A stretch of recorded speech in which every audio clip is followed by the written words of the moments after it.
ये उनको फैसला करना है। ये नहीं करेंगे तो बिहार की जनता ये देख लेगी कि कौन बीजेपी को कामयाब कराना चाहता है या कौन बीजेपी को रोकना चाहता है।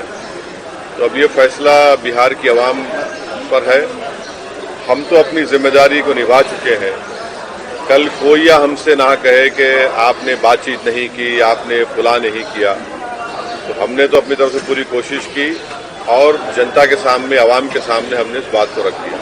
बिहार में कितनी सीटों पर पार्टी चुनाव लड़ेगी? जब लिस्ट जारी होगी तो आपको पता चल जाएगा। सर एक आई लव मोहम्मद कहने पर जो है पूरा बवाल है, उस पर क्या कहेंगे सर? देखिए, ये शुरू हुआ था कानपुर में।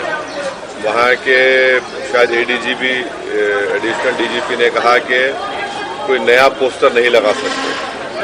तो उसके बाद हमने सोशल मीडिया पर कहा कि हम इस बात को मानते हैं कि मोहम्मद सल्लल्लाहु अलैहि वसल्लम से हम मोहब्बत करते हैं।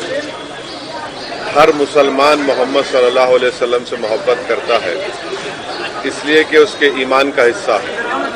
अगर हम मुसलमान हैं और अगर हम अल्लाह को जानते हैं तो वो मोहम्मद सल्लल्लाहु अलैहि वसल्लम ने हमको सिखाया है कि अल्लाह है जो ज़मीन और आसमान का खालिक है, तुम इसकी इबादत करो, किसी और की मत करो। हमको उन्होंने बताया है कि तुम्हारा ईमान उस वक्त तक मुकम्मल नहीं हो सकता जब तक कि तुम मोहम्मद सल्लल्लाहु अलैहि वसल्लम को अपनी दुनिया की हर चीज़ ज़्यादा नहीं चाहोगे।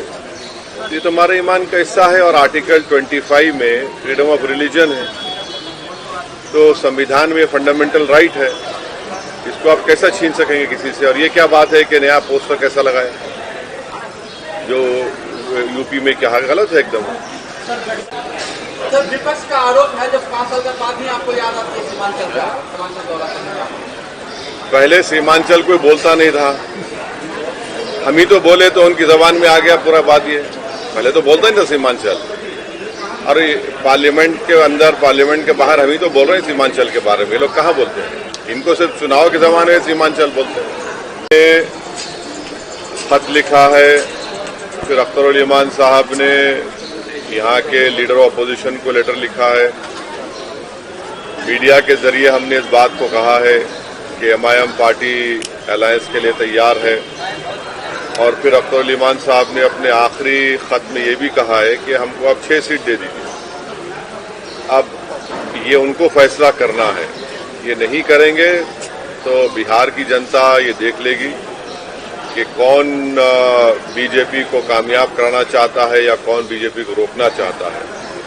तो अब ये फैसला बिहार की आवाम पर है। हम तो अपनी जिम्मेदारी को निभा चुके हैं। कल कोई हमसे ना कहे कि आपने बातचीत नहीं की, आपने फुला नहीं किया।